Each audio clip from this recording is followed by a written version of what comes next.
A paz do Senhor, irmãos. Leiamos na carta aos Efésios, capítulo 4.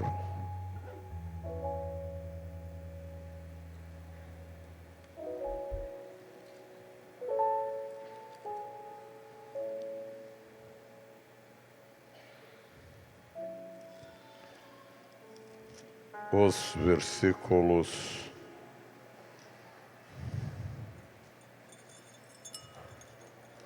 4 a 6. Há um só corpo e um só Espírito, assim como a esperança para a qual vocês foram chamados é uma só. Há um só Senhor, uma só fé, um só batismo, um só Deus e Pai de todos, que é sobre todos, por meio de todos e em todos. Amém. Pode assentar-se, irmãos. Stanley Jones conta que estava ministrando para banqueiros em Nova York. E assim que terminou e se assentou, um daqueles homens apertou o joelho dele e disse: "Homem, como? Como?" As pessoas têm necessidade de saber que passos devo tomar. Como eu posso desenvolver a minha fé? Como posso servir a Deus melhor?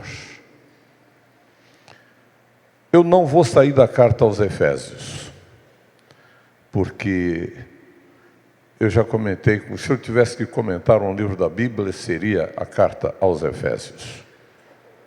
Mas meus comentários desta carta estão na Bíblia Brasileira de Estudo,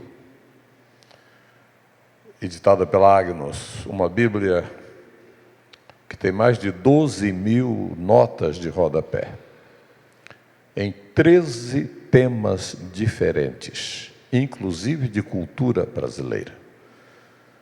O nome brasileira na Bíblia não é por acaso, ela é verde e amarela. Isto é, só teólogos brasileiros participaram desse trabalho. Eu tive o privilégio de não apenas ser um dos comentadores dessa Bíblia, mas um dos revisores do texto bíblico. A Bíblia revisada dos batistas brasileiros, editado pela imprensa bíblica brasileira, que já não existe mais. Foi o texto que eu ajudei a revisar. Deus tem me dado privilégios tremendos. É incrível como tenho sido abençoado por Deus. Mas eu quero começar com esse texto que eu acabei de ler, para voltar depois ao capítulo 2 e 3. Vou concluir isto com o capítulo 3, um texto do capítulo 3. Meus irmãos, aqui nós temos a unidade do corpo de Cristo. Nós temos unidade da fé. E aqui nós temos a unidade do corpo de Cristo. Como é que Deus funciona? Como é que a igreja funciona? Eu recebi em casa 2 jovens muito bem preparados, bem arrumadinhos, e começamos a conversar, e eles defendiam a ideia de que não há trindade. Mas começou quando eu li para eles, quando eu li na Bíblia deles, a tradução do Novo Mundo, o início do Evangelho de João, e disse: desculpem, vocês piratearam o texto bíblico. Isto não é grego. Vocês maquiaram aqui. Não é assim que está escrito na língua grega. E disse: eu fui tradutor da Bíblia, fui revisor da Bíblia. Então eu conheço isso aqui. E como o assunto também pendia para a Trindade, eles me perguntaram: o senhor pode nos mostrar onde está a Trindade na Bíblia? Eu falei: pois não.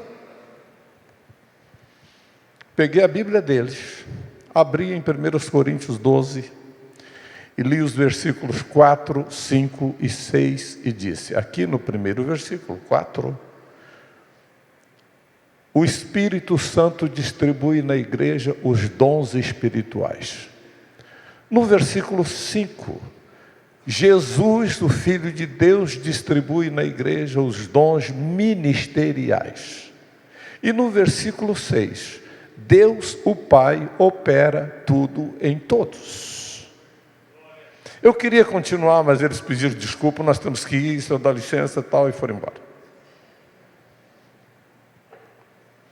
A Trindade está presente na igreja. E está presente na nossa vida. O Messias foi apresentado no capítulo 7 de Isaías como um Emanuel. A palavra Emanuel é uma transliteração de uma expressão da língua hebraica, composta de 3 palavras. Immanuel. Im é dentro. Manu é o homem, o ser humano. E El é Deus. Mas que Deus? Nós ouvimos aqui o hino falando de El Shaddai, o Deus que amamenta. Porque a ideia de Shad é o seio que amamenta.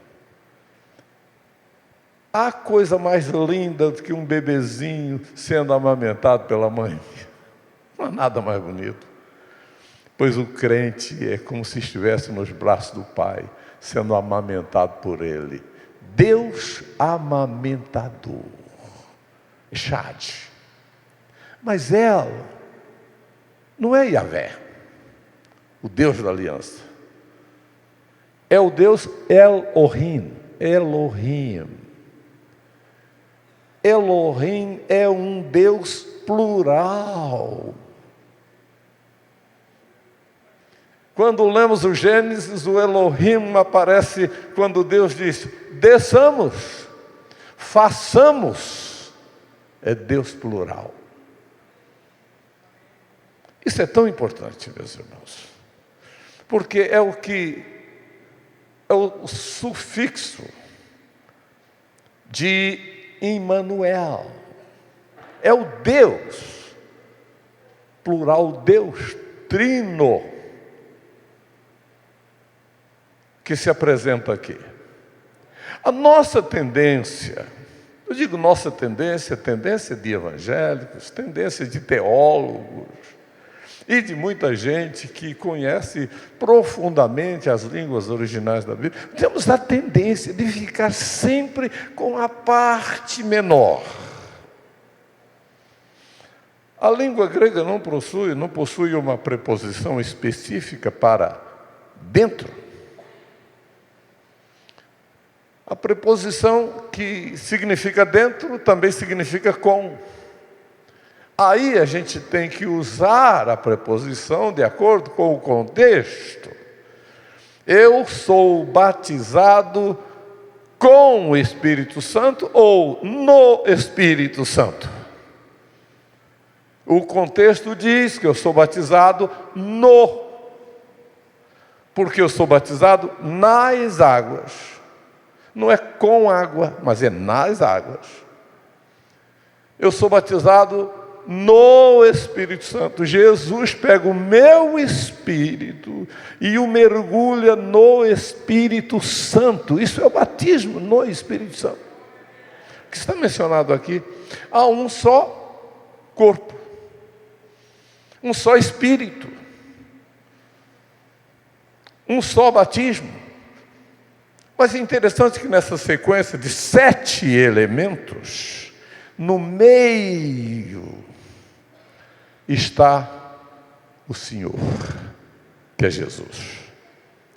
Se colocássemos, como eu costumo fazer, aliás, no meu livro que está para ser lançado, Numerologia Bíblica, eu coloquei o esboço da seguinte maneira.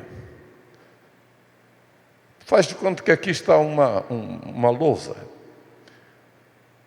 Um só corpo. Letra A, um só corpo. Letra B, um só espírito. Letra C, uma só esperança. Letra D, eu destaco a letra D. Um só Senhor. Depois volta a letra C, uma só fé. Depois a letra B, um só batismo. E a letra A, um só Deus e Pai de todos. A letra A corresponde ao A de baixo. A igreja é de Deus. O Espírito Santo é o que batiza. A esperança é uma das virtudes do Espírito Santo, como a fé aqui embaixo. Esperança e fé é virtudes do Espírito Santo. Agora, no centro dos 7 elementos está o Senhor. É a ponta da seta, meus irmãos. A igreja caminha com Jesus no centro. Todo o lado direito e todo o lado esquerdo está vinculado, está ligado a Jesus. Ele é o Senhor, um só Senhor. E quando a igreja vive essa união do corpo, nós somos um corpo. Quando nós, de fato, constituímos o corpo de Cristo, não há nada que segura, nada prende a igreja vai de fé em fé, de progresso em progresso. É preciso entender isso, porque tudo funciona. Eu traduzi um jornal do inglês para o português durante vários anos, circulava na África e na Ásia. Na década da colheita, os mais antigos se lembram da década da colheita, ele chamava Mensageiro da Colheita. E um dos pastores africanos disse o que aconteceu na igreja dele. Nós nos despertamos.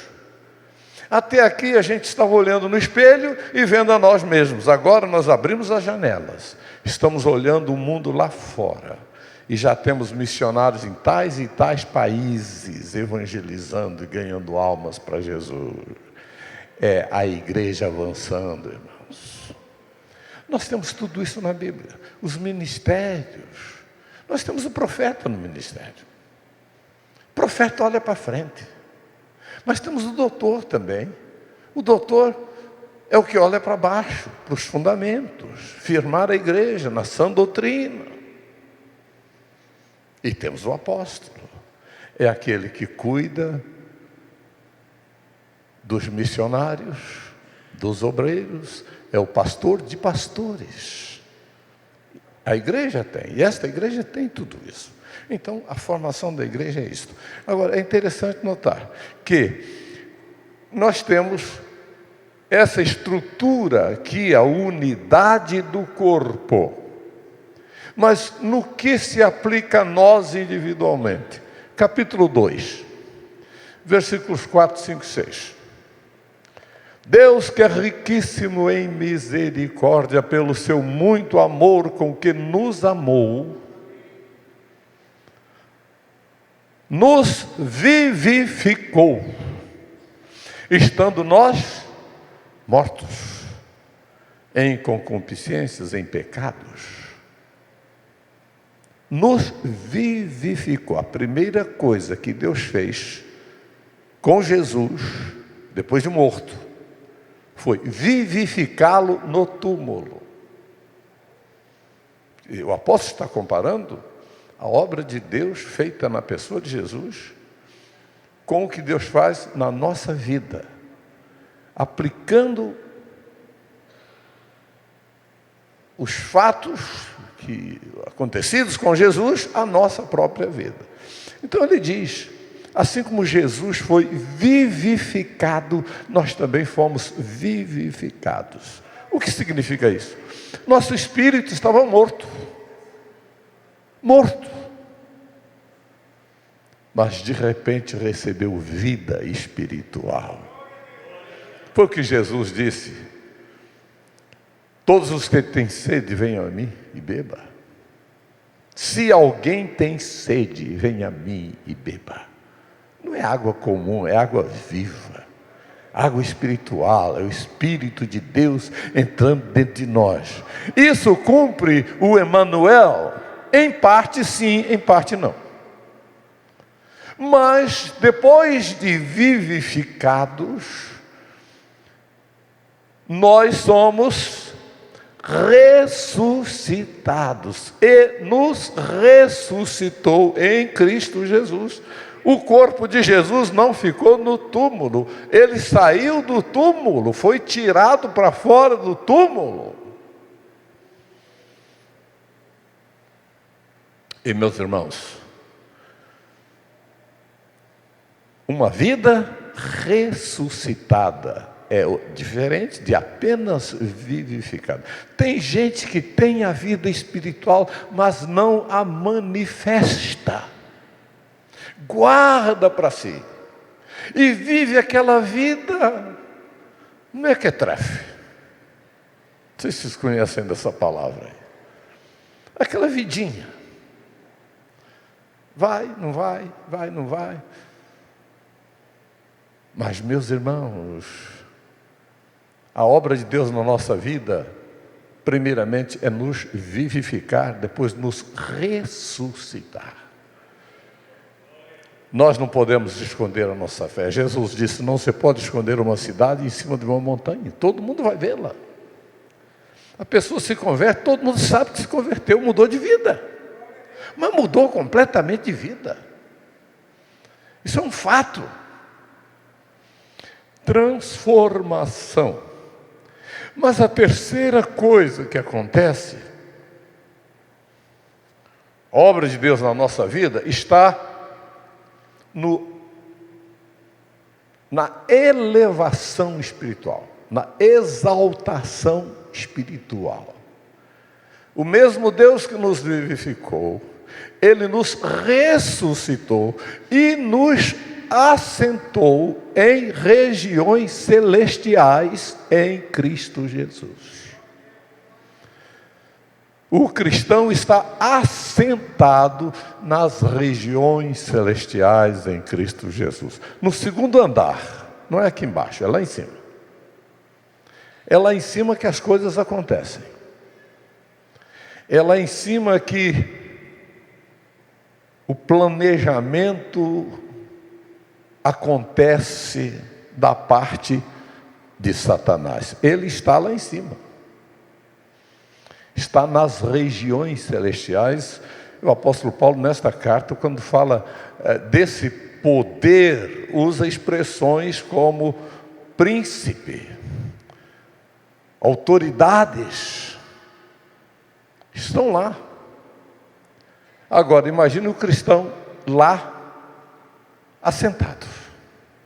Por que assentado? Por que o lugar mais elevado do crente não é com a espada na mão, lutando desbravadamente e tal, e batalhando? Não é isto, meus irmãos. Quando nós nos assentamos para assumir aquilo que Jesus conquistou. Nós nos assentamos tomando posse. Na ressurreição de Jesus, está lá em Mateus, o anjo desce e rola pedra e se assenta na pedra. Para quê? O anjo estava cansado? Será que anjo se cansa? Não. Mas o fato dele se assentar, ele está dizendo, aqui quem manda sou eu. Os soldados romanos caíram como mortos por terra. Jesus sai. Precisava tirar a pedra para Jesus sair do túmulo. A pedra foi retirada para que as mulheres e os discípulos pudessem ver que não está lá. Ele não está lá, ele ressuscitou. Foi ressuscitado. E ficou uns dias com os discípulos, depois foi assunto ao céu. E nós também, na nossa vida espiritual, devemos ser assunto às regiões celestiais, para estarmos lá no combate frente a frente com os poderes tenebrosos. É lá em cima o campo de batalha, irmãos. Josué enfrentava inimigos poderosos lá embaixo, mas Moisés, com a mão levantada, o povo de Deus avançava de vitória em vitória. Onde estava sendo travada a batalha? Não era lá embaixo, lá na montanha. Por isso os dois vieram e seguraram os braços de Moisés até que o povo de Deus vencesse a batalha. A batalha estava travada lá em cima, no plano espiritual, é lá nas regiões celestiais. Eu digo num livro meu, infelizmente, é lamentável que não tenha vindo nenhum livro meu para cá. Os que chegaram aí foi muito pouco. Mas eu tenho 13 livros em circulação. Descuido da casa publicadora. Estive numa região do Paraná, também os livros não chegaram. Vem para cá, os livros não chegam. Eu vou ter que fazer uma reclamação séria, porque eu preciso dos meus livros. Meus livros complementam o meu trabalho. Mas num dos meus livros eu falo de um homem que diante dele Hitler tremia. O homem tinha um peso espiritual, um peso moral muito grande.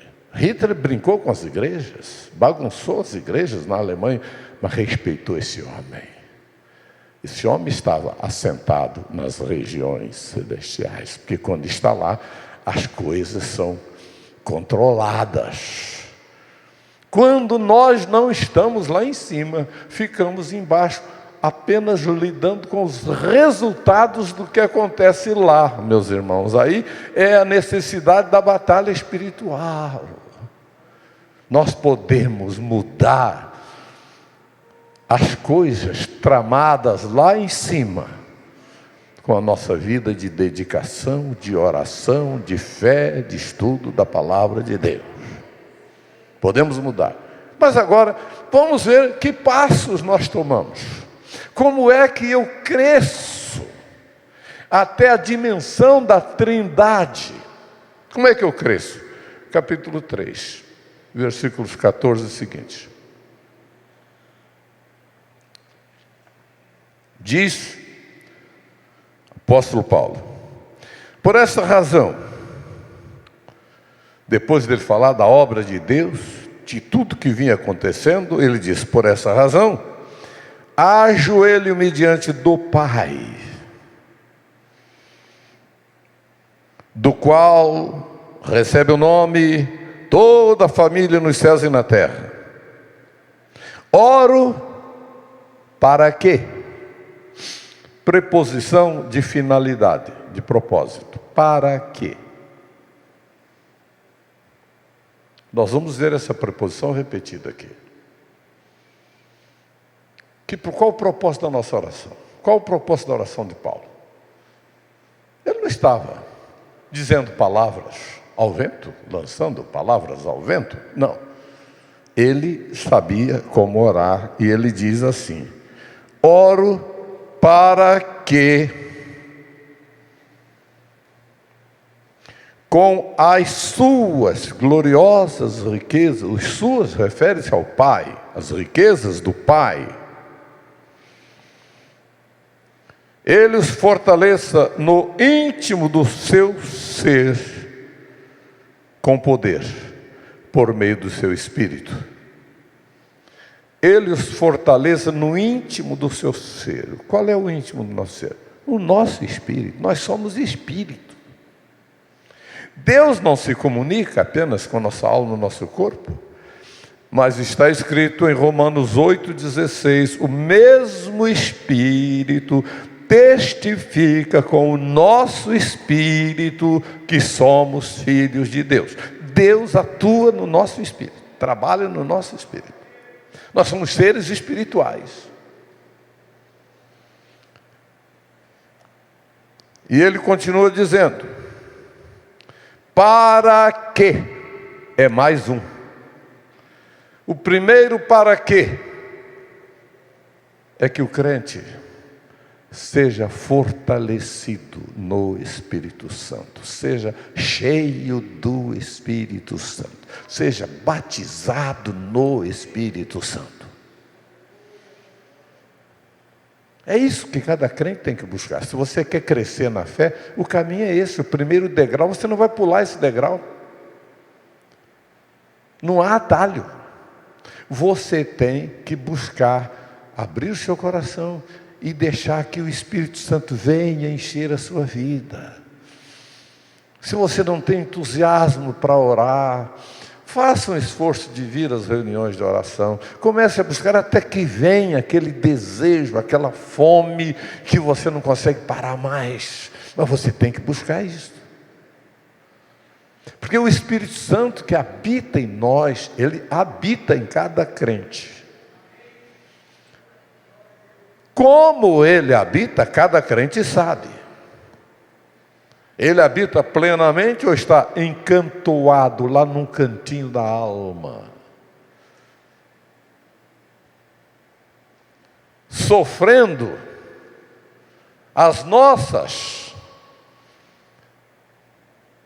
os nossos desacertos, os nossos erros, a nossa indiferença, mas o Espírito Santo está. Se o Espírito Santo não está em você, você não pertence a Deus.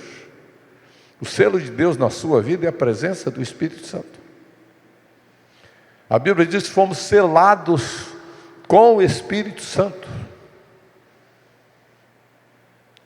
A garantia de que somos filhos de Deus é a presença do Espírito Santo em nós.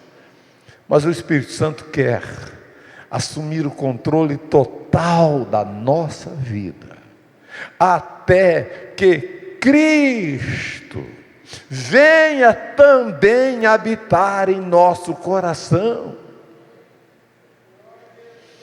Você pode ser crente, ser batizado no Espírito Santo. Escute o que eu estou dizendo, essa é uma verdade dura. E não ter a presença de Jesus em nosso coração. É pesado isso, é forte isso, mas está na Bíblia. Se o Espírito Santo não assumir o controle da nossa vida, fortalecendo o nosso espírito, Jesus não vem morar em nosso coração. O para quê está ali, para isso. Qual o propósito de sermos cheios do Espírito Santo? É trazer a presença de Jesus à nossa vida. Nós podemos ser batizados no Espírito Santo, podemos ter dons espirituais, podemos fazer muita coisa, e podemos não ter o fruto do Espírito. Porque o fruto do Espírito é a vida de Jesus vivendo em nós. Jesus vivendo em nós. A nossa vida vai ser amor, bondade, alegria, paz e tudo aquilo que termina no domínio próprio. No domínio próprio. Pessoa controlada, pessoa que sabe até onde pode ir, pessoa que tem o autocontrole, que tem domínio da sua vida. É a presença de Jesus, porque Jesus viveu isto. Você não vive a vida cristã. Eu não vivo a vida cristã. É Cristo quem vive a vida cristã em nós. Jesus disse lá em João 15: se as minhas palavras não estiverem em vós, Se vocês não estiverem em mim, as minhas palavras não estiverem em vocês, vocês não vão fazer coisa alguma. Vocês vão fazer não vão fazer coisa nenhuma, porque você não passa de um zero. Está escrito lá. Versículo 5, João 15, 5. Sem mim, vocês não podem fazer nada. É zero, meus irmãos. É Jesus em nós que leva a gente a produzir a vida, a viver a vida cristã, a testemunhar, enfim, a fazer o trabalho de Deus. Por isso, quando a Bíblia fala da presença de Jesus em nós, não muda de repente. Não muda de repente. Continua dizendo aqui mais alguma coisa. Para que Cristo habite no coração de vocês mediante a fé. E oro para quê? Olha, mais um para quê? Jesus está em você, está morando em você, você sente que tem o fruto do Espírito na sua vida, você é uma pessoa controlada, você é uma pessoa alegre, uma pessoa que tem paz, tudo são características do crente. O fruto do Espírito é tudo isso e muito mais. A relação está ali em Gálatas 5, 22, 21, 22. Mas olha aqui, oro para quê? Estando arraigados e alicerçados em amor. Sua fé tem que estar arraigada, alicerçada no amor. Não é amor humano não, aqui é amor divino. O amor humano falha, o amor divino é perfeito. Vocês possam, juntamente com todos os santos, não é alguma coisa particular. O crescimento da igreja é um crescimento orgânico. Nós crescemos juntos, a igreja vai crescendo e nós temos que crescer juntamente com todos os santos, compreender a largura.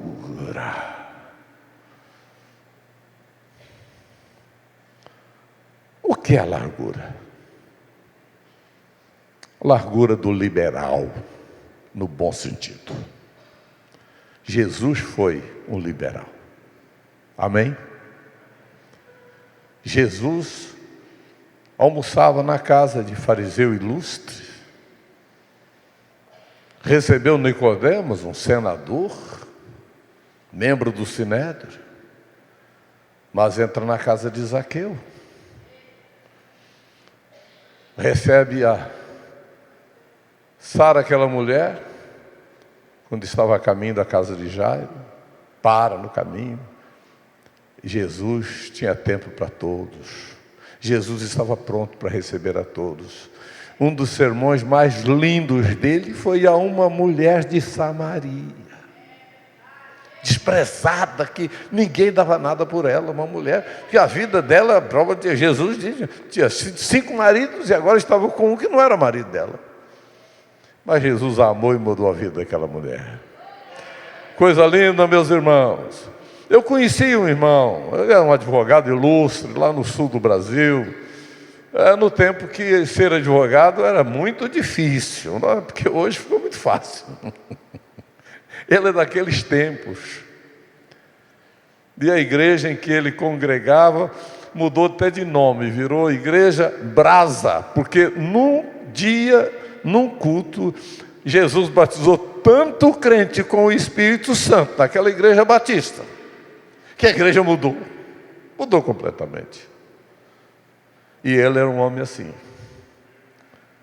Pregar a igreja católica, pregar a igreja, ele estava pregando numa igreja, ele mesmo me contou, pregando numa igreja lá, a igreja episcopal, né? Aquela ponta, tinha um copo bonito em cima do balcão e tal, e ele pregando e tomando água, e quando terminou de pregar, o moço disse: tem que encher o batistério, porque nós temos uma criança para batizar. Aí ele disse: eu bebi todo o seu Jordão, você não falou nada? Que aquela água era para fazer um batismo. Mas, meus irmãos, aberto, pessoa que não tem problema, não tem barreira, que se abre, entra na casa de Zaqueu, não importa o que diga, ele está lá. Zaqueu era um homem mal visto. Jesus era um liberal. Braços abertos, recebendo a todos. Que maravilha. Nós precisamos disso na nossa vida. Mas, além da largura, nós temos o quê? O comprimento. Aqui nós temos a visão profética. Olhar para frente. Olhar para frente. A igreja avançando. Olha pela janela. Quando eu visitei a Catedral de Cristal nos Estados Unidos, o guia, um pastor brasileiro que estava me guiando lá, ele disse: o Dr. Schuller reúne os obreiros dele no último andar desse arranha-céu, um prédio muito grande, porque ele quer que os seus obreiros vejam a grandeza de Los Angeles que precisa ser alcançada com o Evangelho. Não é reunir no porão lá embaixo, no alto. Visão profética, avançar com a igreja. Isso é lindo, irmãos. Isso é lindo. Imagina uma igreja. Eu li isso no Mensageiro da Paz, que em 2 anos subiu a membresia de 2.000 para 8.000 membros. Que coisa linda, que trabalho. Um irmão que me foi apresentado em Goiânia, perdeu tudo, tomaram a igreja dele, criaram um problema com ele. E o pastor da convenção me disse: irmão Abraão, ele me procurou, contou a história triste dele. Eu disse: irmão, esquece tudo isso aí. Eu vou enviar o irmão para um lugar para o senhor ganhar almas para Jesus. Viu nele o ministério de evangelista e me disse: faz 4 anos que ele está no Maranhão. Já inaugurou 48 igrejas. Inaugura uma igreja, todo mês abre uma igreja. Aquela bênção, fogo acontecendo, e o povo se convertendo. É o dom de Jesus. Olha a visão, vamos crescer, vamos avançar. Eu admiro essa visão que a igreja tem aqui, e a Jerusalém tem. Em 6 anos, está onde está. Isso não é coisa comum, não. É a mão de Deus abençoando, estendendo e operando. Mas, além do comprimento, nós temos a profundidade, a altura, Muita gente interpreta esses elementos aqui de outra maneira. Eu prefiro interpretar desse jeito, porque a altura aqui é a altura do sobrenatural. A igreja não é um clube, irmãos. Não é uma organização. A igreja é um organismo vivo. E os mistérios de Deus acontecem na igreja.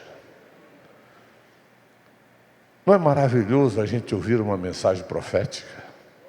Não é maravilhoso ouvir uma mensagem em línguas interpretada?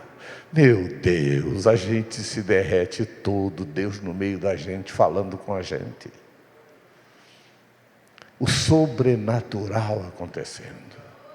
Eu me lembro de uma irmãzinha na igreja, um bairro tão pobre, que de bonito só tinha o nome, Novo Horizonte.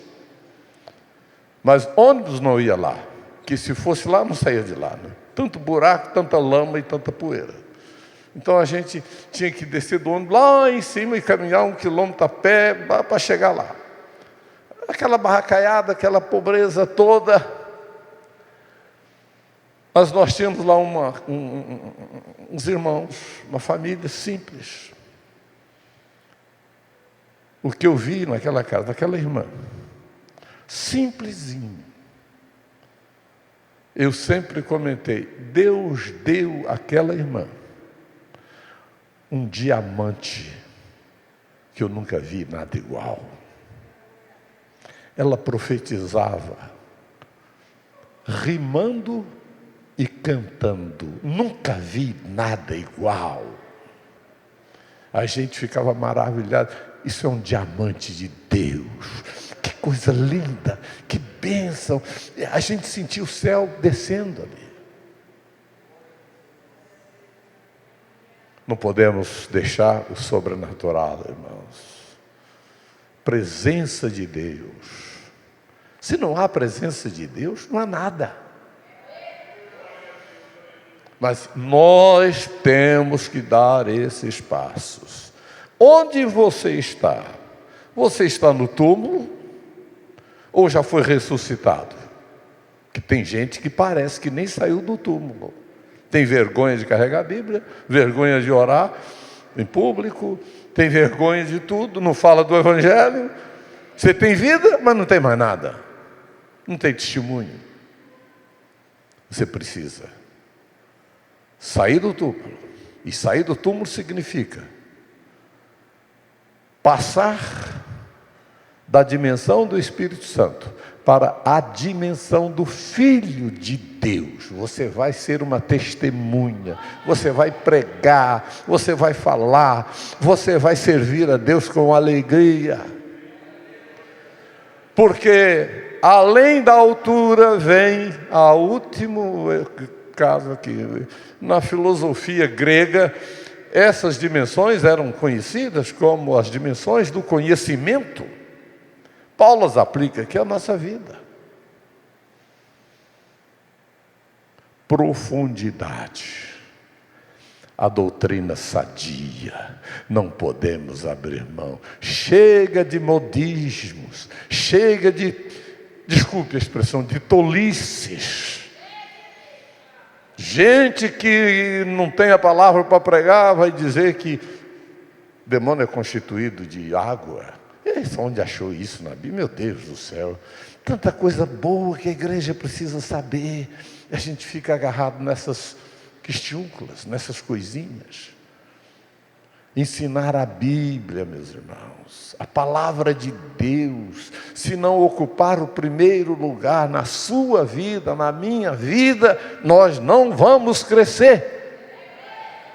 Profundidade da doutrina, não podemos abrir mão. Uma igreja adoeceu no Brasil, por causa de um livro adotado no seminário. Um livro foi adotado. Um escritor liberal que não crê na doutrina, na ressurreição de Cristo. Esse livro entrou no seminário e igrejas morreram pelo Brasil afora. Porque seminaristas saíram de lá envenenados com o veneno do erro, foi matando a igreja. Na cidade de... uma cidade bonita, pequena, mas uma cidade bonita no estado de São Paulo. Cordeirópolis.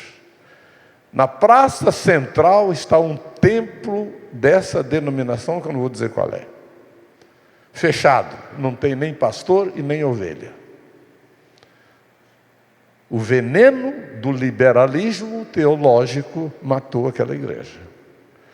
Um amigo meu, que muitos conhecem aqui, Walter Brunelli, me disse: eu deixei aquele seminário, que se eu continuasse lá, eu ia perder a minha fé. Tive que abandonar o seminário, sair de lá, não consegui estudar mais nada. Dessa mesma igreja. E na cidade onde essa igreja domina, porque lá está a força dela, a universidade dela está lá, Piracicaba. Eu estava ajudando um amigo. Cheguei na igreja na hora do culto. Um templo suntuoso, com órgão de tubos, uma catedral, uma coisa linda, aquele estilo gótico, na praça central da cidade. E eu perguntei: que hora começa o culto? Ele falou: não sei se vai haver culto hoje não. Mas por quê? O povo não vem. Ele falou: mas como não vem? Olha, o povo daqui está lá embaixo. Você descer essa rua e você vai achar. Igreja evangélica, domingo, à noite, hora do culto. Eu desci a rua, lá embaixo virei à direita, um barracão menor do que esse aqui. lotadinho, meus irmãos, e gente do lado de fora esticando o pescoço na janela para participar do culto, e a grande catedral não tinha mais nada, por causa do veneno do liberalismo, do erro doutrinário. Nós não podemos permitir isso. Eu recebi na congregação que eu dirigia lá no Novo Horizonte um jovem, saiu do sabatismo e veio para a Assembleia de Deus. Então estava lá, ele falou: irmão, posso ajudar o irmão lá? Dei para ele um culto para ele dirigir. E deixei ele à vontade, né? Afinal de contas, ele é um rapaz preparado, culto, diácono, né? Se eu for lá, ele vai ficar meio assim, tal, porque eu estou vigiando. Não, deixa ele sozinho lá.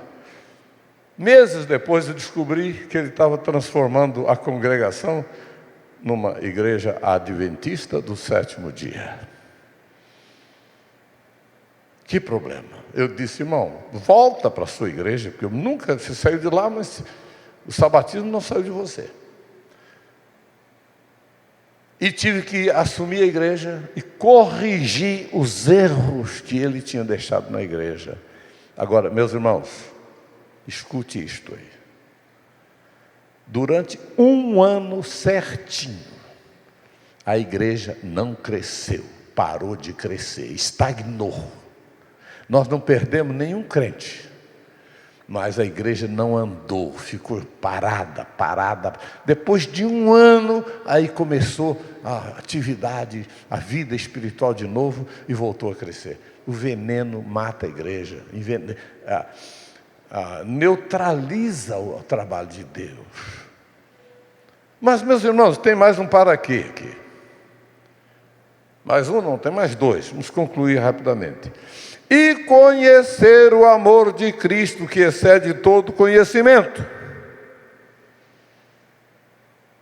Tudo coisa que tem que acontecer na nossa vida. Nós temos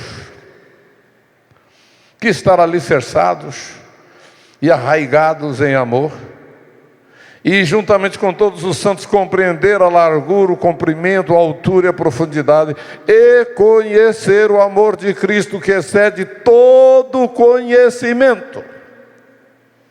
Nós nunca vamos conhecer plenamente o amor de Cristo, porque ele excede todo conhecimento. Isso significa que precisamos procurar conhecer o máximo possível. Temos que mergulhar nisso aí. Porque o último para quê chega. Para quê? Para que todos esses passos?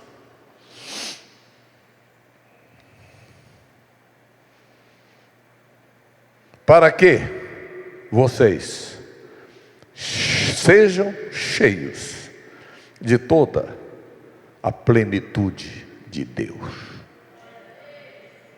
O finalzinho do versículo que nós lemos no capítulo 4 diz assim: um só Deus e Pai de todos, que é sobre todos, por meio de todos e em todos. Notem as preposições. Todos são filhos de Deus. Deus está sobre todos. Mas agora vem as restrições. Por meio de todos. Por que a palavra todos se repete? Porque o potencial, irmãos, todos nós podemos chegar lá. Não há impedimento algum, mas as restrições é que não é assim. Deus é sobre todos, é Pai de todos e sobre todos. Mas quando Ele é por todos, Ele está pertinho da gente, do nosso lado. Se Deus é por nós, quem será contra nós? Se Deus é por nós. Agora, o ápice da vida cristã, o ponto mais alto que você pode chegar, é a plenitude de Deus. Deus em você, em nós, dentro de você, a Trindade dentro de você. É difícil crer nisso, parece que eu estou trazendo alguma coisa diferente, mas é a Bíblia que ensina. É a Bíblia que ensina. Nós, meus irmãos, podemos viver essa plenitude de Deus, e quando desfrutamos essa plenitude de Deus, veja o que a Bíblia fala de Deus. Diz assim: aquele que é capaz de fazer infinitamente mais. Eu quero que a igreja fique de pé para ouvir isso, porque eu vou repetir isso aqui. Por gentileza, se ponham de pé, os que puderem.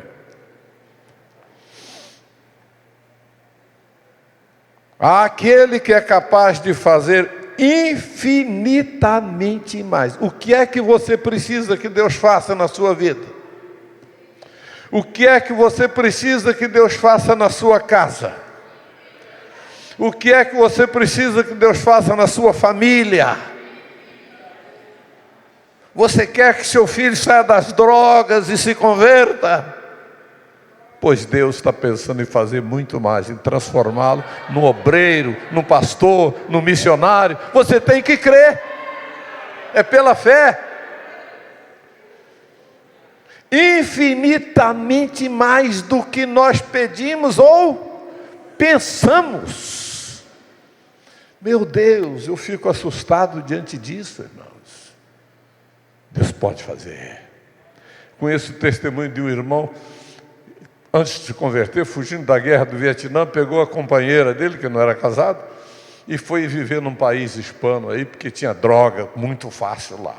E um dia, manipulando droga, a polícia vem, pega ele, leva para a cadeia. Ele tinha um filhinho pequeno, e na cadeia penduraram ele pelos dedos e tudo aquilo. E um missionário na cidade resolveu evangelizá-lo. Mas essa gente é muito difícil de ser alcançado. Levou um livrinho de C.S. Lewis para ele. C.S. Lewis foi um gênio, um grande homem na Inglaterra, que escreveu livros lindos. E livros para esse tipo de pessoas, para os hippies. E ele leu o livro, ficou impressionado, depois leu mais um livro e o homem se converte, mudou completamente na cadeia a vida dele. E o que fez o pessoal? Vamos liberá-lo, para que ficar preso? Ele mudou de vida, está totalmente transformado. Liberaram ele, ele pegou a mulher e o filho. Foram para os Estados Unidos, ele entrou numa universidade, numa faculdade de teologia. A mulher dele entrou numa faculdade de serviços sociais. E os dois estudaram, se formaram. E ele evangelizou os pais que estavam divorciados há 14 anos. Os pais receberam Jesus. E ele refez o casamento dos pais. Escute isso. Pegou a esposa, pegou seu menino e voltaram para a cidade onde ele tinha sido preso. É missionário lá pregando o evangelho. Adelante, irmãos, e pregando o evangelho. Meus irmãos, ele diz o seguinte: eu não duvido de nada que Deus não possa fazer. Eu não duvido de nada. Deus pode fazer muito além, está escrito na Bíblia. Muito além do que você pede, do que você pensa. Agora eu vou desafiar você. Se você está dando esses passos, se você crê, porque veja a sequência desse texto: segundo o poder que opera em você, em mim, o poder da fé. Se você crê, qual o desafio que você tem? Qual é a coisa impossível que você tem para resolver na sua vida? Por que você não vem buscar isso de Deus hoje? Sabendo que Deus é poderoso para fazer tudo muito mais, infinitamente mais, do que aquilo que você pensa e do que você pede. Eu não sei se é o problema. Eu costumo lançar uns desafios assim. Pregando numa igreja no Rio de Janeiro, eu lancei esse desafio. E fui embora. Estava de passagem aqui. Minha filha, que congregava lá, Disse: irmão Abraão, semanas e semanas depois, o pessoal dando testemunho de milagre acontecido, porque creram. Se você crê, tudo é possível que crê. Você tem que crer. Qual a sua dificuldade? É desemprego? Qual a sua dificuldade? É gente desviada na sua família? É doença? Posso fazer esse apelo aqui, pastor? Sai do seu lugar. Se alguém puder pegar o órgão ali, fazer um fundo leve, por gentileza. Eu gosto de uma letra, irmão. Gosto de uma letra. Fui regente coral há muito tempo. Mas há um hino que diz assim: e tu, que no mundo vagueias, e tu, que no mundo vagueias, não acha momentos de glorificar a Deus? E tu, que no mundo vagueias, não cantas que hinos são teus, não achas momentos na vida em que glorifiques a Deus. E tu, e você? Você não canta? Você vem à igreja, não sente alegria, não sente vontade de dar um glória a Deus, um aleluia? O que está acontecendo com você? Meus irmãos, o fruto do Espírito é amor, é paz e alegria. Se você não tem paz, se você não tem alegria, eu gostei de uma definição dessas duas palavras feita pelo evangelista Moody. Ele diz: a alegria é a paz que dança, e a paz é a alegria que descansa. Que coisa bonita, que coisa linda. Você sente alguma coisa dançando no seu coração, que você às vezes não consegue ficar parado, você vai se mexer, porque aquilo dança dentro de você. A alegria do Espírito Santo. Batismo no Espírito Santo você pode receber agora, por que não? Por que não ser cheio do Espírito Santo? Abra o seu coração. E tu... Mudei a altura? Que altura está aí? E tu, que no mundo vagueias, não cantas que hinos são teus, não achas momentos na vida em que glorifiques a Deus. Você vai orar agora, vou convidar você a orar. E nessa oração, você diga a Deus o que você precisa. Poder da fé está em você. Se você crê, tudo é possível ao que crê. Tudo, tudo, tudo, tudo. Se é enfermidade, se é problema, se é desemprego, Deus vai mexer, Deus vai abrir portas. Mas você tem que crer. O caminho é esse. Esse é um caminho para você chegar à plenitude de Deus. É ter o Espírito Santo dentro de você. É ter Jesus dentro de você. É ter o Pai dentro de você. Plenitude de Deus na sua vida. Pai Celestial, eu quero orar agora por essas pessoas. Quero te apresentar cada pessoa que veio aqui à frente. Quem sabe alguém que nunca te recebeu como Deus, nunca creu em Jesus como seu Salvador, meu Pai, opera agora, fala a cada coração, fala a cada vida, Senhor. Oh, meu Pai, trabalha em cada vida agora, cada pessoa que está aqui. Cada pessoa que está aqui. Abre a sua mão para receber. Abre a sua mão para receber. Deus vai colocar a bênção na tua mão. Eu creio nisso. É um ato de fé, é um gesto de fé. Coloca, meu Pai, nas mãos dessas pessoas o que elas vieram buscar aqui. Seja cura, seja libertação, seja vitória no trabalho, meu Deus, seja saúde, parente, doente, ou gente desviada na família. Meu Deus, o Senhor pode fazer o milagre de entregar a bênção agora para cada uma dessas pessoas que está aqui. É o que eu te peço, meu Pai, no nome bendito de Jesus. Antes de fechar a mão, diga comigo: meu Deus,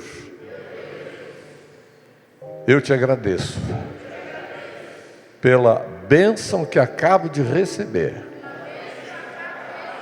em nome de Jesus. Amém, amém. Nos céus e no mar e na terra, nos campos, nos prados em flor, no fragoso alcantil, nas escarpas das serras, o nome ressoa ao Senhor.